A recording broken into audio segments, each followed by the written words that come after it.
मैं चलो कहानी सुना रही हूँ रस खान की, है ना।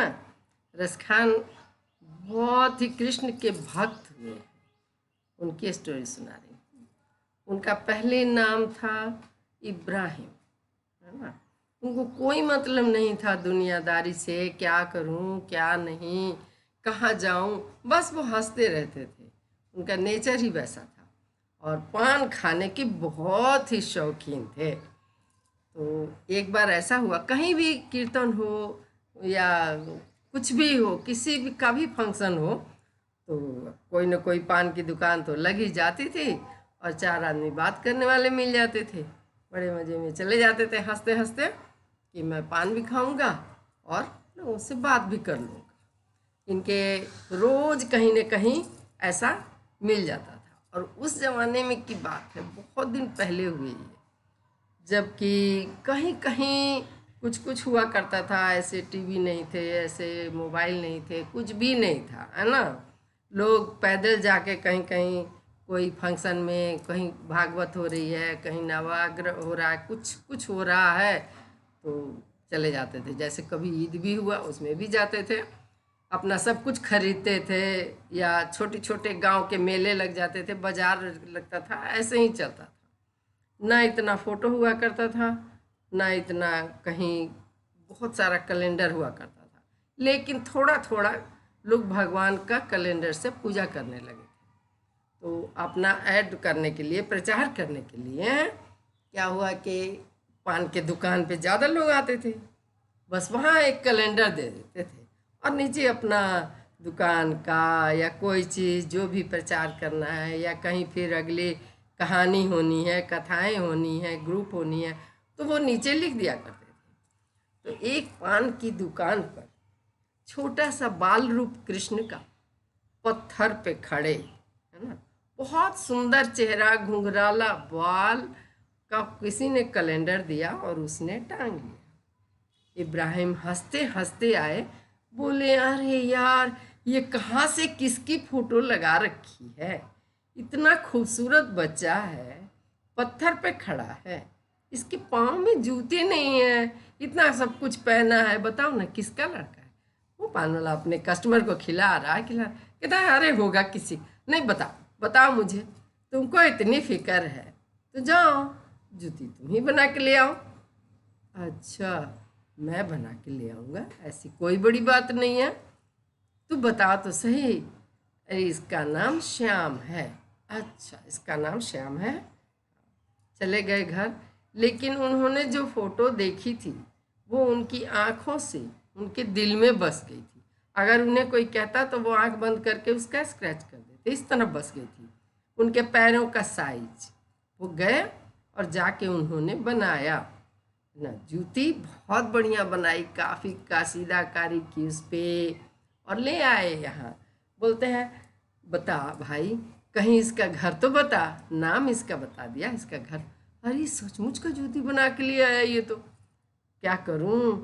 सोचता है कैसे मैं इससे छुड़ाऊं, लेकिन ये कस्टमर रोज का था, कैसे इसे भगा भी नहीं सकता है। बोलता है यार मुझे पता नहीं इसका घर कहाँ है, उधर से एक बंदा आया था, कोई आके मुझे कैलेंडर दे गया, जरा जाके तुम ही पता लगा लो ना, मैं इतना जानता हूँ कि इसका नाम श्याम है।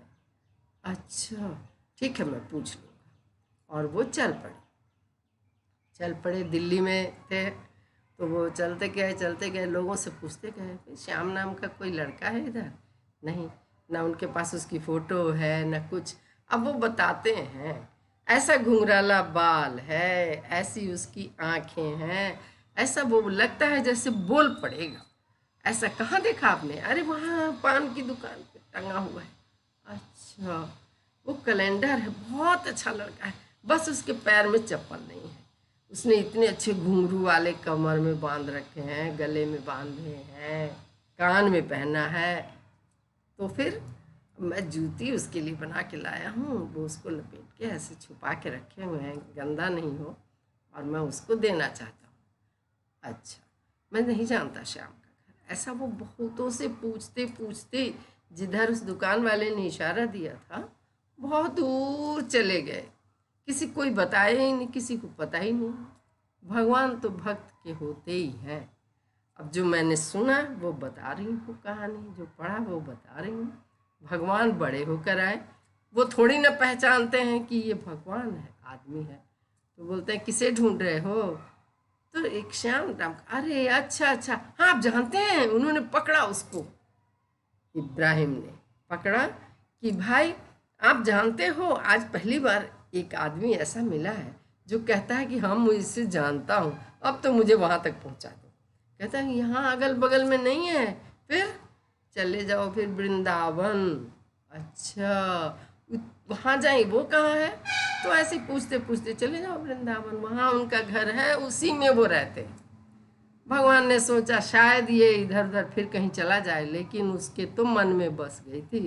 वो हमेशा याद कर रहा है उस मूरत को कि जब मैं उस बच्चे को पहनाऊंगा तो वो भी खुश हो जाएगा और मैं तो बहुत ही खुश हो जाऊंगा। चले लोगों से पूछने लगे वृंदावन किधर है, वृंदावन किधर है। लोग कोई उनको खाना दे देता, खाते। पहले के लोग भी बड़े अच्छे सीधे साधे भोले हुआ करते थे। ना इतनी ट्रेन थी ना बस था, चलते जाते थे चलते जाते थे, कहीं आसरा मिल गया रुक गए, एकदम मस्त मौले की तरह चलते चलते वृंदावन पहुंच गए। अच्छा बिहारी जी का घर किधर है? लोगों से पूछा श्याम का घर। हाँ हाँ ये श्याम बोल रहा है बिहारी जी का घर इधर ही है, चले जाओ। चले आए, मंदिरों पे बहुत सी सीढ़ियाँ हैं। अच्छा अब उसमें जो लोग थे उन लोगों ने इनका रूप रंग देख के समझा कि अरे ये कहाँ से आ गया, ये तो अंदर जाएगा ही नहीं, इसको तो पूजा नहीं करनी है। और ये सोच रहे हैं इसमें बच्चा है जो निकल के आएगा। उन्होंने उनको जाने नहीं दिया, नहीं नहीं अभी नहीं, आपको नहीं जाना है, आप बैठिए बाहर। तो ये बैठ गए सीढ़ी पर कि कभी न कभी तो इसके अंदर से निकलेगा, अपनी मम्मी की गोद में निकलेगा, अपने पापा की उंगली पकड़ के निकलेगा, किसी के साथ तो बाहर निकलेगा घूमने के लिए, तो मैं पहचान जाऊंगा। और रात बीत गई, शाम बीत गई, सुबह होने वाली है और ये वहीं बैठे हैं बिना खाए पिए। इनको ना कोई अंदर जाने दे रहा है, ना इनका मन बाहर जा रहा है। अब क्या रहे तो क्या, सुबह भगवान भी सोचते हैं कि ऐसा भक्त कभी कभी मिलता है हमें, है ना। लेकिन अगर वो रूप दूसरा लेके आते तो ये पहचानता भी नहीं। इन्होंने क्या किया, वही कैलेंडर में जैसा फोटो बना था उसी तरह का अपना रूप पकड़ के छोटा सा, एक पाजेब की आवाज़ सुनाई दी उनको, है लगता है बच्चा बाहर घूमने निकला है, मॉर्निंग वॉक करने के लिए निकला है, सुबह सुबह निकल रहा है। जब उन्होंने चारों तरफ गर्दन घुमाई तो देखा कि अरे छोटा बच्चा आ रहा है और उसको वही बच्चा है, उसी तरह का फोटो है। बस इन्होंने उसे गले लगाया और इतना प्यार किया। और सोच लो जो भगवान गोद में आ गए तो कितना ज्ञान मिल गया उसे। पैर सहलाने लगे कि उनके पैरों से कहीं कहीं ब्लड आ रहा था, खून चुभा हुआ था। तो पूछते हैं ये जूती क्यों नहीं पहनते आप, मैं आपके लिए जूती लाया हूँ और जूती पहन, आप इस रूप में हमें कैसे दर्शन दे रहे हैं अगर भगवान है। अब उनको पता चल गया कि ये भगवान है, क्योंकि उनके गोद में आके बैठ गए। तो बोलते हैं आप जो भक्त मुझे जिस रूप में याद करता है मैं उसी रूप में दर्शन देता हूँ। आपके दिमाग में बैठा हुआ था कि पत्थर में मेरे पैर चुभ जाएंगे, मेरा ब्लड निकलने लगेगा, तो मैं उसी रूप में आपके पास आया हूँ।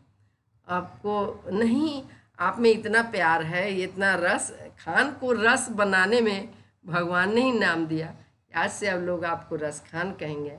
आप यहीं बैठ करके कविताएं लिखिए, नहीं मैं आपको नहीं छोड़ूंगा, वो कितना भी पकड़े पाँव कि नहीं नहीं नहीं, आप यहाँ बैठिए, आप लिखिए, जो भी मन करे आप हमारा भजन लिखिए, लोग आपको याद करेंगे, पढ़ेंगे, आपको लोग रस खान की तरह नाम से बुलाएंगे। और वो इतने मतलब उनके पीछे दीवाने हो गए। उनकी लिखी हुई बहुत सी कविता पढ़ाई जाती है ना।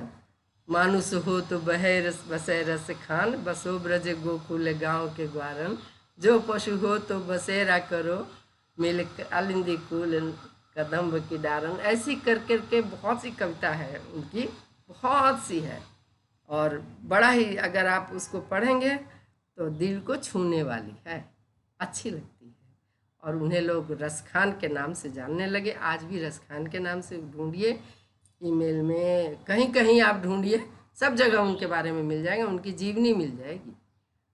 बहुत अच्छा लगा मुझे इनके भक्त। एक कोई भी भक्त भगवान से मिलने वाले होते हैं, ज़रूर मिल जाते हैं। मैं उन सब भक्तों को बहुत प्यार करती हूँ, बहुत अच्छा लगता है स्टोरी, इसलिए मैं बच्चों को सुनाती रहती हूँ, है ना। बाय बाय, फिर आऊँगी स्टोरी सुनाने।